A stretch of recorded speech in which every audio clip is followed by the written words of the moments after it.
Hi, Alex Forte here, The Art of Simple Golf. I am on a quick pit stop in the UK and I caught up with my buddy here, Alistair Davis. Now we have a really cool lesson for you and it's about head movement, right?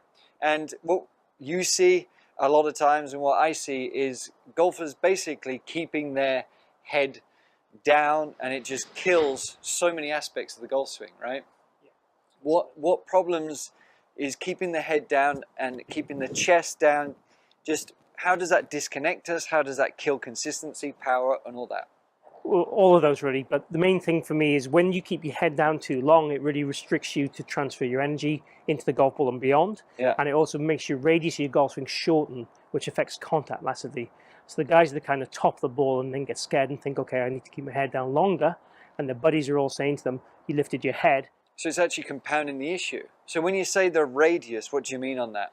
Well, if you imagine if you have your radius at the start of your golf swing from kind of your left shoulder to the club head, and it's obviously resting on against the floor, if my radius was to shorten by my arms bending, the club then raises up from the ground. Well, we've changed from, like, we're starting out in this position, so as soon as you alter that, even by, I mean, like a centimeter, your shots are affected drastically, aren't they? Obviously, you could bend over more when you're swinging and make that radius back up. Someone like Lee West would kind of do that. His arm bends. Well, we all, as kind of humans, adjust to our task a little bit, don't we? But when we have these overcompensations, it makes it harder to repeat, especially if you're not practicing 6 hours a day.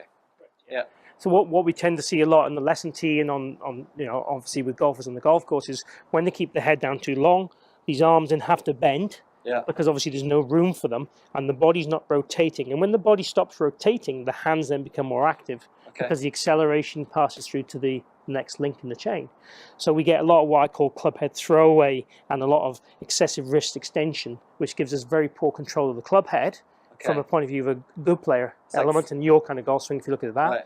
And then from the higher handicap situation, obviously if the head stays down too long, we don't transfer the weight forward, so our low point of our golf swing tends to be either too early or we lose the radius. Either one of those two scenarios. All right, so inconsistency and crap shots, basically. Yes. All right, so what can we do to, what drill, what are we looking for instead to sort of keep that radius going? Okay. One of the things I like to tell people to do is actually use their tops, the zips or buttons on the top, if they have such a thing. In your case, you have a zip, which is perfect. I like to get them to feel that their chin and zip kind of mirror each other.